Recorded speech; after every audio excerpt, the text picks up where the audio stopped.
நன்னெறி கதைகள். கதையோட தலைப்பு மாமியாரின் மினி ஹோட்டல். உங்களுக்கு ஹோட்டலில் சாப்பிட்றதுனா ரொம்ப பிடிக்குமா? அப்படின்னா இந்த சேனலுக்கு ஒரே ஒரு சப்ஸ்கிரைப் பண்ணிக்கோங்க. இல்லைங்க, எனக்கு எங்கள் அம்மாவோட சமையல் தாங்க ரொம்ப பிடிக்கும் அப்படின்னு நினைக்கிறீங்களா? இந்த கதைக்கு ஒரே ஒரு லைக் பண்ணிக்கோங்க. வாங்க இப்போ கதைக்குள்ளே போகலாம். இந்த பையன் பேர் தான் வினோத். 1வது படிக்கிறான். இன்னைக்கு ஸ்கூல் லீவு, அதனால் விளையாடலான்னு சொல்லிட்டு கையில் ஒரு விசில் எடுத்துக்கிட்டு வீட்டில் இருந்த 2-3 சாக்லேட்டை பேக்கெட்டுக்குள்ளே போட்டுட்டு ஓடியே வந்துட்டான். ஆனால் பார்த்தா பசங்க யாருமே இல்லை விளையாடுறதுக்கு. யாராச்சும் வருவாங்க வருவாங்கன்னு ரொம்ப நேரமாக காத்துட்டே இருந்தான் வினோத். ஆனால் பாவம் யாருமே வரவே இல்லை. இதுக்கு மேலேயும் நம்மளால் தனியாகவே நிற்க முடியாது, பயங்கர போர் அடிக்குதே அப்படின்ட்டு அவனோட பேக்கெட்லேருந்து 2 சாக்லேட் எடுத்து திங்க ஆரம்பிச்சிட்டான். சாக்லேட் சாப்பிட்டு முடித்த கையோடவே விசில் எடுத்துகிட்டு வந்தான்ல, அதை நல்லா உயின்னு ஊத ஆரம்பிச்சிட்டான். இந்த கல்பனா நல்லா தூங்கிட்டு இருந்தாங்க. விசில் ஊதுற சத்தம் காதை கிழிக்க ஆரம்பிச்சிருச்சு. யாரா அது விசில் அடிச்சுக்கிட்டு இருக்கிறா அப்படின்ட்டு அவங்க வீட்டுக்குள்ளேருந்து வெளியில் நடந்து வந்துட்டுருக்குறாங்க. கேட்டெல்லாம் பூட்டி தானே இருக்குது, வீட்டுக்குள்ளே விசில் அடித்த மாதிரி கேட்டுச்சு. ஒரு வேளை வெளியிலையா? அட அந்த பயலா வினோத்து, வினோத்து அப்படின்ட்டு கேட்டை திறந்துட்டு வெளியில் போகிறாங்க. அதுக்குள்ளேயும் அந்த பையன் குடுகுடுன்னு ஓடிட்டான். ஆஹா, கல்பனா பாட்டிட்ட மாட்டணும்னா ஒரு வழி பண்ணிடுவாங்க. எஸ்கேப் ஆகிடுடா வினோத்து. யாரும் விளையாட வரலன்னா கூட பரவாயில்ல, இப்போ தனியாகவே ரன்னிங் ரேஸை ஓடி நீயே ஜெயிச்சதா நினச்சிக்கிட்டு கல்பனா பாட்டிகிட்ட இருந்து தப்பிச்சிருடா அப்படின்ட்டு குடுகுடுன்னு ஓடிட்டான். அந்த கல்பனாவும் எங்கடா இந்த பையன் போனா? இப்போ தானே என் கண் முன்னாடி நின்றுட்டு இருந்தான், கண்ணில் மண்ணை தூவிட்டு ஓடின மாதிரி ஒரே ஓட்டமாக ஓடிட்டானோ. இந்த பக்கம் தானே எப்படியும் வரணும், வரும்போது கையும் களவுமா நல்லா பிடிக்கிறேன் அப்படின்ட்டு அவங்க ரோட்டோரமாக அப்படியே நடந்து வந்துட்டுருக்குறாங்க. தினம் இதே வேலையாக போச்சு அந்த பயலுக்கு. வேணும்னே அவன் இப்படி பண்ணுறான்னு நினைக்கிறேன். நான் தூங்குறத பார்த்துட்டு தான் வந்து பாட்டி தூங்கவா செய்கிறாங்க. அவங்களோட தூக்கத்தை எப்படி நம்ம தூங்க விடுறது? விளையாடுறதுக்கும் யாரும் இல்லைன்னா இப்படி சேட்டை பண்ணால் யார் இவன் கூட சேர விடுவா? அதான் தனியாகவே விளையாடிட்டு இருக்குது. தனியாக விளையாண்டாலும் கொஞ்சமாச்சும் சேட்டை பண்ணாமல் இருந்தால் யாராவது விளையாட வருவாங்க. இப்படி பண்ணிகிட்டு இருக்கிறானே அந்த பையன், ரொம்ப சேட்டை. அவங்களோட பாட்டிகிட்ட சொல்லணும். அந்த கனகாவோட பேரன் தானே, அப்போது அவளை மாதிரி தானே அவனும் சேட்டை அப்படி பண்ணுவான். அவள் பேச ஆரம்பித்தான்னா இழுன்னு ஜவ்வா இழுப்பாளே. அவள்கிட்ட நம்ம மாட்டணுன்னா அவ்வளோதான். ஆனால் இருந்தாலும் அவள்கிட்ட பேசாமல் நம்மளால் இருக்க முடியாது. சரி, அவனை ஒரு வாட்டி நம்ம சொல்லி வைக்கணும், அப்போதான் அந்த பையன் என்னோட தூக்கத்தை நோண்டாமல் இருப்பான் அப்படின்ட்டு நடந்து போயிட்டே இருக்கிறாங்க. பார்த்தா எதிர்க்க அந்த பையன் வர்றான். ஆஹா, நம்ம எந்த பக்கமோ ஓடணும், இவங்க வீட்டுக்கு போயிருப்பாங்கன்னு பார்த்தா நம்மளை தேடிட்டு தான் இருக்கிறாங்களா? இப்போவும் ஒன்றும் கெட்டு போயிடல, நம்ம இப்படியே வந்த வழியாக ஓடிட வேண்டியது தான். விளையாடலாம், சனிக்கிழமையாச்சு, லீவ் ஆச்சேன்னு பார்த்தா இந்த பாட்டிக்கிட்ட மாட்டிக்கிடுவோம் போல இருக்குதே. பாட்டிகிட்ட வந்து சொன்னாங்கன்னா அவ்வளோதான். அதுக்காகவே குடுகுடுன்னு ஓடிடலான்ட்டு மறுபடியும் வந்த வழியாகவே திரும்பி ஓடிட்டான். அப்போது அவங்களோட பாட்டி வர்றாங்க. ஆஹா, கனகாவே வந்துட்டாளா? அந்த பையன் பொடி பையன் ரொம்ப சேட்டை பண்ணுறான் அப்படின்ட்டு விஷயத்த சொல்கிறாங்க. ஓஹோ, ஏன் பேரனா? என்னோட பேரனை பற்றியே நீ குறை சொல்கிற? இதெல்லாம் நல்லா இல்லை பார்த்துக்கோ. இப்படியெல்லாம் பேசாத கல்பனா. சின்ன பிள்ளைன்னா அப்படி இப்படி விளையாட தான் செய்யும். எதுக்கெடுத்தாலும் எதையாச்சும் சொல்லிக்கிட்டே இருந்தேன்னு வச்சுக்கோங்க, என்கிட்ட இனி பேச வராத. உன்கிட்ட பேசினாலே வாக்குவாதம் பண்ணுற மாதிரி தான் இருக்குது. அது எதுக்கு? எனக்கு என் பேரன்னா என்னோட உசுறு. அவனை போய் நீ எதையாவது குறை சொல்கிறன்னு சொன்னன்னா என்னால் தாங்கிக்கவே முடியாது. யாராக இருந்தாலும் அவங்கள்ட்ட நான் சண்டைக்கு தான் வருவேன். அது நீயா இருந்தா என்ன, வேற யாரா இருந்தா என்ன, இப்படியே போயிடு. இதுக்கப்புறம் என் பேரனை பற்றி எதையும் சொல்கிற வேலை வச்சுக்காத. நல்ல விதமாக 4 விஷயம் சொன்னால் பரவாயில்ல. சேட்டை பண்ணுறான், அப்படி பண்ணுறான், இப்படி பண்ணுறான்னா நீ மட்டும் அப்படியே வளர்ந்துட்டியா என்ன? இவ்வளோ வாய் பேசுகிறல்ல, உன்னோட வாய் என்ன குறையவா செய்யுது அப்படின்னு பட்டுன்னு பேசிட்டாங்க. அடியே கமலா, நீயா இப்படியெல்லாம் பேசுகிற? யார் சொல்லி கொடுத்து இப்படி பேசுகிறேன்னு தெரியலையே. எப்போவுமே என்கிட்ட இனிமையாக நல்ல முறையிலலாம் பேசுவ. ஆ, எவ்வளோ வாட்டி என்கிட்ட வந்து பேசுகிறதுக்காகனே வருவேன். நானும் வந்திருக்கிறேன், இல்லைன்னுலாம் சொல்லலை. உன்னோட பேரன் பண்ணுற தப்பை சொன்னால் உடனே உனக்கு அப்படியே முருங்கை மரத்தில் ஏறுதே கோபம். ஆ, இதெல்லாம் சரியே கிடையாது. இனி நானும் உன்னை பார்க்கறதுக்கு வரமாட்டேன், நீ என்னை பார்க்கறதுக்கு வர வேண்டாம். நீ கிளம்பு அப்படின்றாங்க கல்பனா. ஆ, நானா வந்தேன்? நீ தானே வந்த. உன் வீடு தான் அந்த பக்கம், நீ தான் அப்படிக்கா திரும்பி போகணும். நான் ஒன்றும் போக வேண்டிய அவசியம் இல்லை. எங்கள் வீட்டுக்கு எனக்கு போக தெரியும். நீ என்ன சொல்லுவ என்ன அப்படின்ட்டு திரும்ப திரும்ப மாற்றி மாற்றி 2 பேரும் வாக்குவாதமாக தான் போயிட்டே இருந்தது. இவங்க போடுற சண்டையை அவங்களோட மருமக பார்த்துட்டு, ம் இவங்க 2 பேரும் நல்லா இனிக்க இனிக்க பேசிக்க வேண்டியது, என்னைக்காச்சும் முட்டிக்குச்சுன்னா சண்டை போட்டு நார வேண்டியது. முடியை பிடிச்சி இழுக்காத குறையா இப்படி சண்டை போடுறாங்களே, நம்ம பார்த்தோம்னா நம்மள்ட்ட ஏதாச்சும் கேள்வி கேட்பாங்கன்னு அவங்க கதவை மூடிட்டு ஒன்றும் தெரியாத மாதிரி போயிட்டாங்க. சரி, உன்கிட்ட இதுக்கப்புறம் எனக்கு என்ன பேச வேண்டியிருக்கு, நானே கிளம்புறேன் அப்படின்ட்டு கமலா கோச்சிக்கிட்டு விறுவிறுன்னு கிளம்பிட்டாங்க. அவங்களும் அவங்களோட வீட்டுக்குள்ளே போய் கதவை சாத்திக்கிட்டாங்க. போடி போ, இதுக்கப்புறம் நீ என்கிட்ட தானே வரணும், வராமலா போயிடுவ? அதுக்குன்னு காலம் வரும். தப்பு பண்ணது உங்கள் வீட்டு பிள்ளை, எங்கள் வீட்டு பிள்ளை கிடையாது. நான் வந்து உன்கிட்ட சொல்ல வந்தேன் பாரு. இப்போதான் தெரிஞ்சிருக்கு உன்னோட நிலைமை என்ன, வண்டவாளம் தண்டவாளம் என்ன, நீ எப்படி எண்ணத்தில் இருக்கிறன்னு. ம் தப்பை கூட அதை திருத்தணுங்கிற எண்ணம் உனக்கு இல்லை பத்தியா? கூட கொஞ்சம் செல்லம் கொடுத்து கொடுத்து இன்னுமே கெட்ட பையனை ஆக்கிடு. அப்போதான் இந்த ஊருக்குள்ளே யார் சொல்கிறதையும் கேட்க மாட்டான். கடைசியில் நீ சொல்கிறத கேட்காம இருக்கும் பொழுது தான் உனக்கு புரியும். எனக்கு என்ன வந்துச்சு, நல்ல பையனை ஆக்கிறதுக்கு வழி சொல்லலான்னு பார்த்தா நீ என்னையவே பொல்லாதவான்ற மாதிரி பேசுறியே. இதுக்கு மேலே நான் உன்கிட்ட என்ன பேசுறது? இதெல்லாம் நமக்கு வேலைக்காகாது. உன்னோட மருமகள்கிட்டயே நான் பேசிக்கிறேன்ட்டு, ஏய் ஏம்மா ஏம்மா அப்படின்னு கூப்பிடுறாங்க. அவளோட பேர் வேற வரமாட்டேங்குது.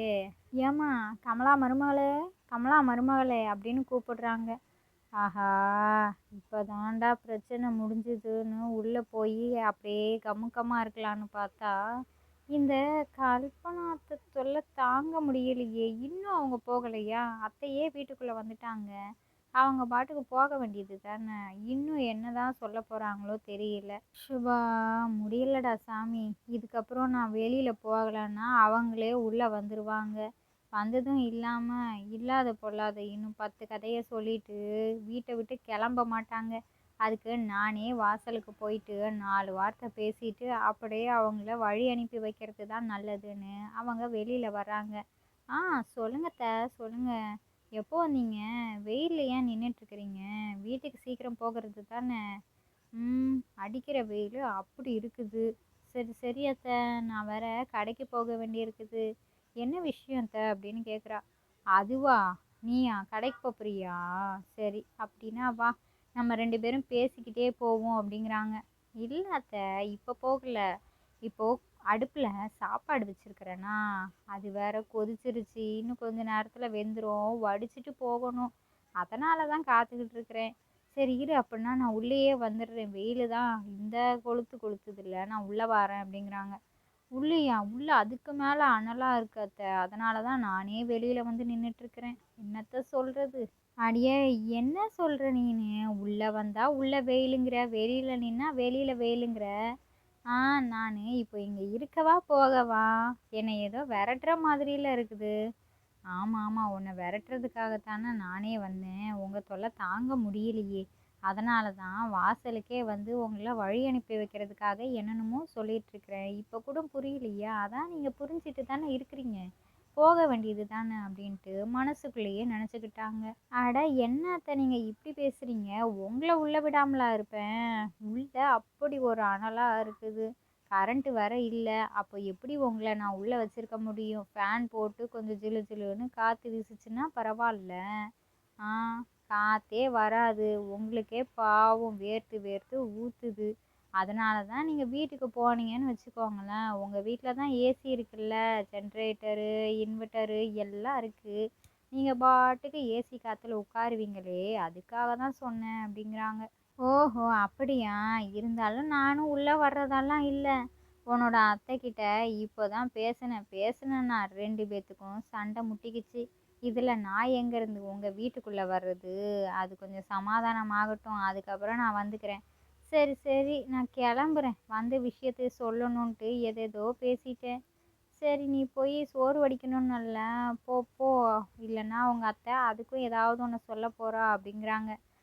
சரி அத்தை, நீங்க பார்த்து பத்திரமா போங்க. இன்னொரு நாளைக்கு அந்த விஷயத்த சொல்லுங்க அப்படின்ட்டு அந்த பொண்ணும் வீட்டுக்குள்ள வந்துட்டாங்க. இந்த கல்பனா அப்போதான் அவங்களோட வீட்டுக்கு வந்திருப்பாங்க. போயிட்டாளா? என் பேரனை பத்தி குறை சொன்னால்ல, அவளை பத்தி இந்த ஊருக்குள்ள நான் எப்படி சொல்றேன் பாரு.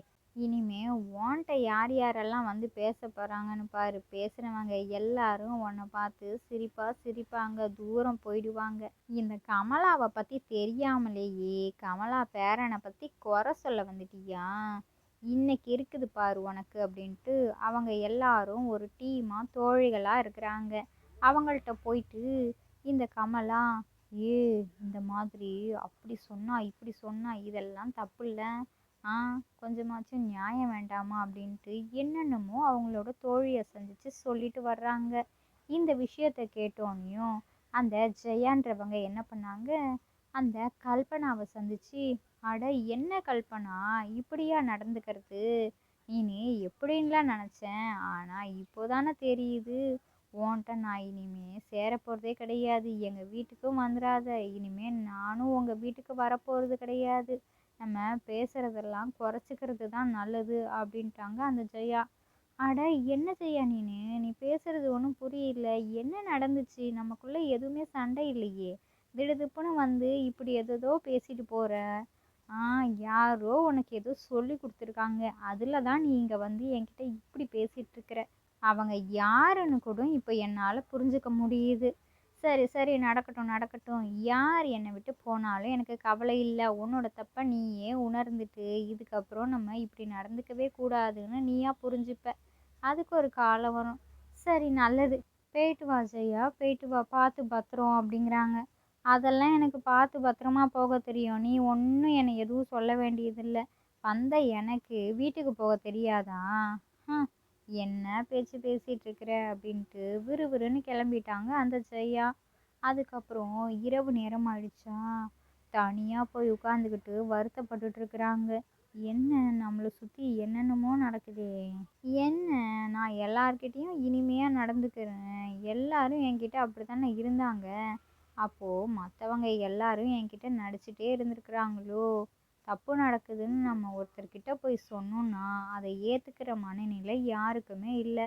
அவங்கவுங்க பண்ணுற தப்ப யார்கிட்டேயும் சொல்லக்கூடாது போல இருக்குது.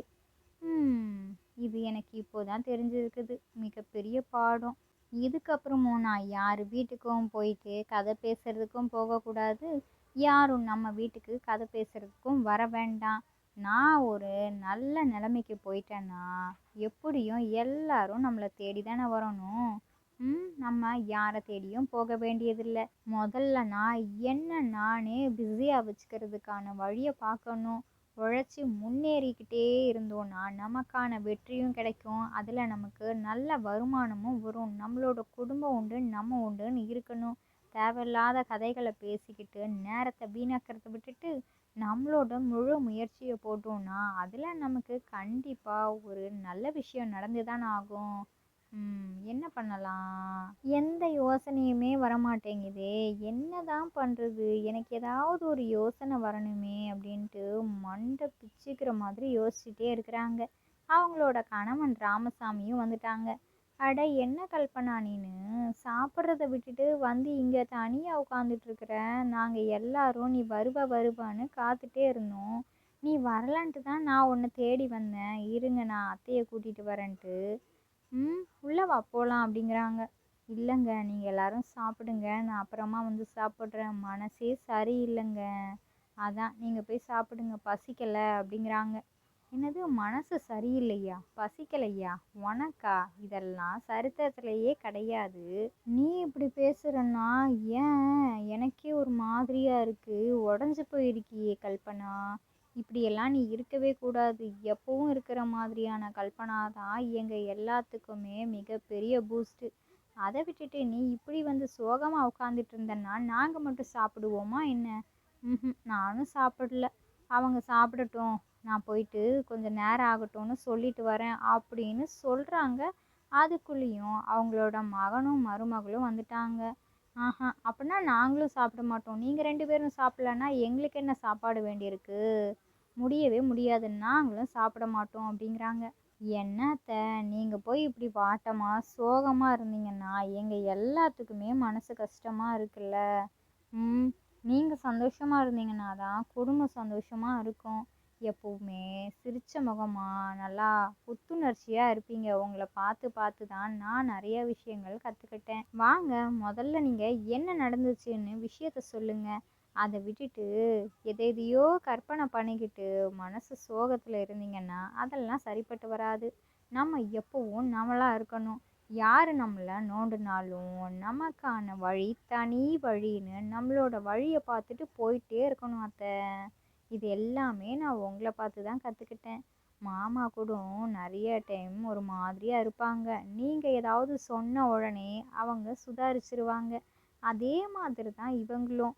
இன்னைக்கு நீங்கள் உங்களோட தோழிகளை சந்தித்து நிறையா பேசின மாதிரியே இல்லையே. இல்லைன்னா போனீங்கன்னா ரொம்ப நேரம் பேசிகிட்டு இருப்பீங்க. அவங்களும் உங்களை தேடி வரவே இல்லை. அதான் நான் காரணம். என்ன நடந்துச்சு அப்படின்னு சொல்லவும் இவங்களும் நடந்த விஷயத்த சொல்கிறாங்க. அட என்னத்த சின்ன பிள்ளைத்தனமாக இருக்கு, இப்படி கூடவா இருக்கிறாங்க? இவ்வளோ வயசாகுது. பேரன் பேத்தி எல்லாமே இருக்கிற விவரத்தில் பெரியவங்க இருக்கிறாங்க. அப்போது குழந்தைங்களோட அறிவு கூட அவங்களுக்கு இல்லை. இதெல்லாம் நினச்சி நீங்கள் வருத்தமே படாதீங்க. நாங்கள் இருக்கிறோம்ல உங்களுக்கு. நீங்கள் என்ன பண்ணலான்னு சொல்லுங்கள். நம்ம எதுனாலும் பண்ணலாம். உங்களுக்கு நான் எவ்வளோக்கு எவ்வளோ சப்போர்ட்டிவாக இருக்க முடியுமோ நான் இருக்கிறேன். உங்களோட ஆசைகளை நம்ம செய்வோம். அவங்கள தோற்கடிக்கணுன்றதுக்காக நம்ம முன்னேறணும், ஜெயிக்கணுன்றதுக்காகலாம் நம்ம இதை செய்யலை. நம்மளோட மன திருப்திக்காகவும் நம்மளை நம்ம எப்போவுமே பிஸியாக வச்சுக்கணும். அதே டைமில் நமக்கான சந்தோஷமான விஷயங்களை நம்ம தானே அதை பண்ண முடியும். தேவையில்லாமல் எல்லார்கிட்டேயும் பேசிகிட்டு இருக்கிறத விட்டுட்டு நமக்கான வேலைகளை நம்ம பார்த்தோன்னா கண்டிப்பாக நமக்கு சக்ஸஸ் வரும். சக்ஸஸை தாண்டி நம்மளை எல்லாரும் கீழே கீழே அப்படின்னு நினச்சிட்டு இருந்திருப்பாங்க. அவங்களும் நம்மளை இவங்களெல்லாம் இப்படி நம்ம நினச்சதே தப்புன்னு புரிகிற அளவுக்கு அவங்களுக்கே புரிஞ்சிடும். நம்ம மற்றவங்களுக்கு எந்த பாடமும் எடுக்க வேண்டியதில்லை. நாளைக்கே நம்ம ஹோட்டல் வைப்போம் அத்தை. வீட்டில் சமைச்சிட்டு அதை போயிட்டு விற்பனை செய்வோம். சரியா? அது பண்ணுவோம். அதில் நமக்கு நம்மளோட முழுசான அன்பையும் போட்டு சமைப்போமா? அப்போது நமக்கு பிடிச்சவங்க நம்மள்ட்ட வாங்கி சாப்பிட்ணுன்னு வருவாங்க. வயிறார சாப்பிட்டுட்டு மனசார போகட்டும் அத்தை. நமக்கும் அதில் மிகப்பெரிய சந்தோஷம் தானே அப்படிங்கிறாங்க. நான் ரொம்ப நேரமாக என்ன பண்ணலான்னு யோசிச்சுட்டே இருந்தேன். ஆனால் எந்த யோசனையும் என்னோட மண்டைக்கு சிக்கவே இல்லை. நீ சொன்னதுக்கு அப்புறம் தான் இப்போ எனக்கு மிகப்பெரிய ஆறுதலாகவும் ரொம்ப புத்துணர்ச்சியாகவும் இருக்குது. சரி சரி, வாங்க வாங்க சாப்பிடுவோம். நம்மளோட கதையை நம்ம தானே பார்க்கணும் அப்படின்ட்டு அன்னைக்கு எல்லாரும் சாப்பிட்டுட்டு தூங்கிட்டாங்க. காலையில் விடிஞ்சதும் ராமசாமியும் குகனும் வேலைக்கு கிளம்பிட்டாங்க. சுஜியும் கல்பனாவும் சமையல் வேலைகளை பார்க்குறாங்க. ஏன்னா அவங்க ஹோட்டல் வைக்கணும்னு இரவே முடிவு பண்ணிட்டாங்கல்ல. காலையில் சுஜி அவங்களோட அத்தைக்கு எந்த அளவுக்கு உதவி செய்ய முடியுமோ அந்த அளவுக்கு குழம்பு, காய், கூட்டுன்னு விதவிதமாக சமைக்கிறாங்க. அவங்களோட அத்தை இவங்களோட மருமகளுக்கு அவ்வளோ உதவி செய்கிறாங்க. 2 பேரும் ஒரு வழியாக சூப்பராக ஹோட்டலுக்கு என்னென்ன செய்யணுமோ அவ்வளோ வகை வகையாக செஞ்சு வச்சுருக்குறாங்க. 2 பேரும் கொண்டு போய் அவங்க எங்கே ஹோட்டல் வைக்கணும்னு முடிவு பண்ணாங்களோ அங்கே கொண்டு போயிட்டாங்க. அப்போது கல்பனா, நான் மட்டும் கடையை பார்த்துக்கிறேன், நீ இவ்வளோ வேலை செஞ்சுருக்கிறல்ல, நீ வீட்டுக்கு போமான்னு சுஜியை அனுப்பி வச்சுட்டாங்க. இப்போது கல்பனா மட்டும்தான் வியாபாரத்தை பார்க்குறாங்க. சின்ன ஹோட்டலாக இருந்தாலும் தரமான உணவுகளை இவங்க சமைச்சு வச்சுருக்குறாங்கல்ல. அதனால் வாசனையில் அந்த ஊர் ஜனங்க வர்றாங்க. ருசியாக விதவிதமாக இருக்குது. அதுலேயும் வீட்டில் கூட இவ்வளோ வகை வகையாக யாரும் செஞ்சு தர மாட்டாங்க. ஹோட்டல்லையே சாப்பிட்டுட்டு போயிடலான்ட்டு இந்த கல்பனாவோட குட்டி ஹோட்டலில் மன நிறைவோட சந்தோஷமாக சாப்பிட்டுட்டு போகிறாங்க. இந்த விஷயத்தெல்லாம் கேள்விப்பட்ட அவங்களோட தோழிகளும் மனசு கேட்காம, அடைச்ச நம்ம கல்பனாவை எப்படியெல்லாம் கஷ்டப்படுத்திட்டோம், இதுக்கப்புறம் நம்ம அவளை எப்படி தான் சந்திக்கிறது? பாரேன், அவ இப்போ வியாபாரமெல்லாம் பார்க்க ஆரம்பிச்சிட்டா. இதுக்கப்புறம் அவளை நம்ம யாராலையும் கையில் பிடிக்கவே முடியாது. அவ ரொம்ப பிஸி ஆயிட்டால. அவளோட வீட்டுக்கு தான் போய் பேச முடியாது. ஹோட்டலுக்கு போய் பேசலான்னா அங்கேயும் எப்படி பேச முடியும்? வர்றவங்கள கவனிப்பாளா, இல்லைன்னா நம்மள்ட்ட பேசணும்னு பேசிட்டு இருப்பாளா? அவளோட வேலையை தானே பார்க்கணும். சரி சரி, ஒன்று பண்ணலாம். அவளோட ஹோட்டலில் போய் மனசார சாப்பிட்டுட்டாச்சும் வர வேண்டியது தான். வயிறும் நிறைஞ்சிருக்கும். 2 வார்த்தை எப்படியாச்சும் பேசிட்டு வந்துடலாம் அப்படின்ட்டு கல்பனாவோட தோழிங்க எப்படிடா நம்ம கல்பனாவோட முகத்தை பார்க்கறதுன்னு தெரியாமல், சரி வேறு வழி இல்லை, கல்பனாவை பார்க்காம இருக்க முடியலையே அப்படின்ட்டு கல்பனாவோட ஹோட்டலுக்கு வந்து நல்லா வயிறார சாப்பிட்டுட்டு மனசார போகிறாங்க. இந்த கதையிலேருந்து நாம் என்ன தெரிஞ்சுக்கணும் அப்படின்னா, நீங்கள் எந்த தவறுமே செய்யலையா, நீங்கள் நிற்கிற இடம் சரியான இடம். யாருக்காகவும் கீழே இறங்கி போகாதீங்க. தவறு செஞ்சவங்களே உங்களோட வழிக்கு வருவாங்க. இந்த கதை பிடிச்சிருந்தா லைக் பண்ணுங்கள், ஷேர் பண்ணுங்கள். உங்களோட கருத்துக்களை கமெண்ட் பாக்ஸில் கமெண்ட் பண்ணுங்கள். இது மாதிரி இன்ட்ரெஸ்டிங்கான கதைகளெல்லாம் பார்க்கணுன்னா நம்மளோட சேனலை சப்ஸ்கிரைப் பண்ணுங்கள். இதோட இன்னொரு கதைகள் வீடியோவில் பார்க்கலாம். ஓகே, பாய்.